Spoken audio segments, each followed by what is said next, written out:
Hi, everyone. Thank you for joining me today for behavioral health. The subtitle is Behavioral Health for Diabetics. I'm your host, Naomi Brunel.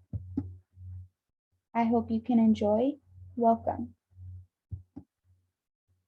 Today's agenda will start with a video icebreaker, and please bear with me as we discuss research and background, advice for research, practice and application, story from role model, last but not least, known issues. In the conclusion, stay cool and keep thriving.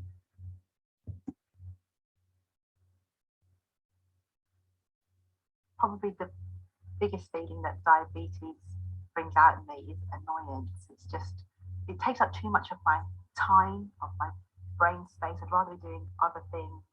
Unless you've got people in your family, I suppose, or friends who's diabetic, no one really knows. But it's like, I don't really feel like it at the moment. I don't want to wake up in the high pain. Always having to think about what you're eating, what you're doing, where you're going. Have you got food for this? Have you got an emergency snack?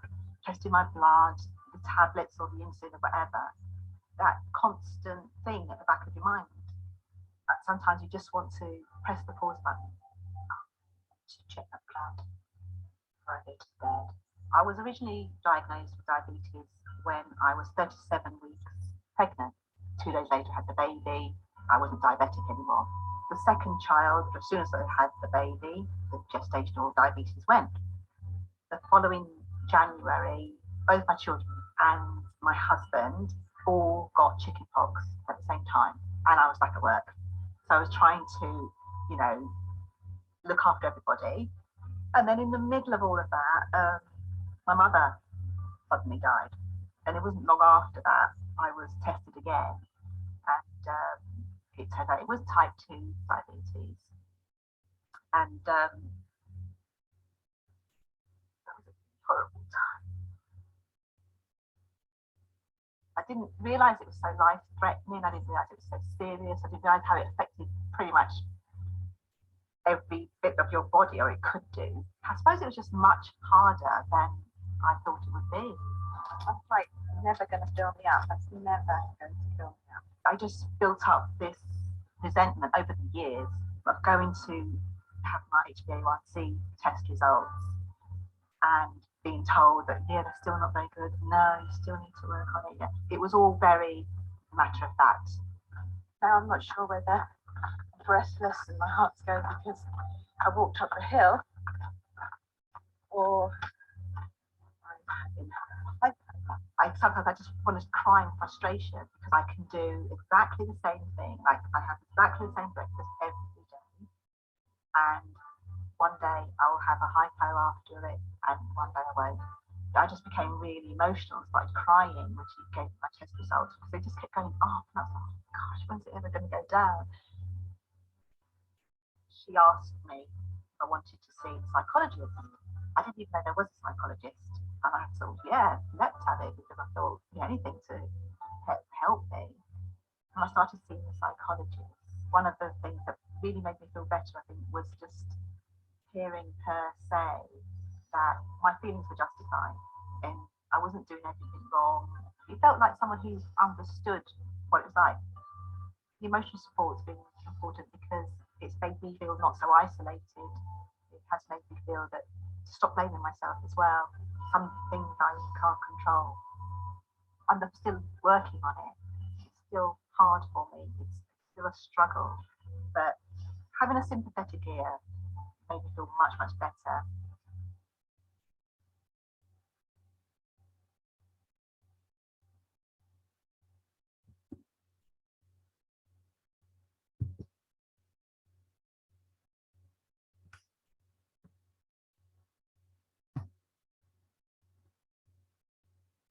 All right.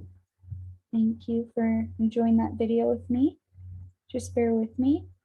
Now, from this website, I got some instruction and background and research on how we can best proceed our lives if we are diabetic. And the first phase that we can do is empower parents, adults, as people. We need to be able to also do phase 2, an educational program, and then phase 3, implemented and evaluated with our progress and then lifestyle. So with that being said, parents often go through a grieving process when they find out their children has a disease like diabetes. It can be hard to come to terms with the idea that a child has a chronic condition that will need to be managed for the rest of his or her life. It's normal to feel grief and sadness. Once you learn to recognize yourself, your child's feelings, here's some tips on the website that you can gain when communicating, evaluating, educating, and implementing, and even evaluating what you are motivated to do. Empowered parents might find it easier to talk with a counselor or your child's doctor or others on the diabetes healthcare team about these emotional issues. It's good not to feel alone. With that being said, I found advice and tips with further detail from a celebrity named Anthony. And people often ask him, what tips or advice do you have to those who need to get real about diabetes? Other people with diabetes often ask me, Anthony, what's your secret? They think since I'm on TV that I must have a special doctor, a miracle cure, or a fridge full of secret superfoods or something.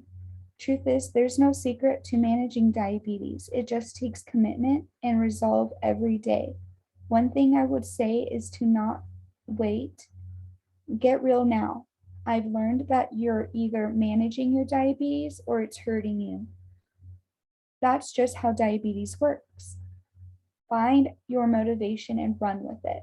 Whether it's being there for your family, the things you still want to accomplish in life, the places you want to go, focus on those things and let them drive you. Changing what food you eat consistently, being active and taking on injectable medicine may seem a bit daunting at first, but just give it a shot, pun intended.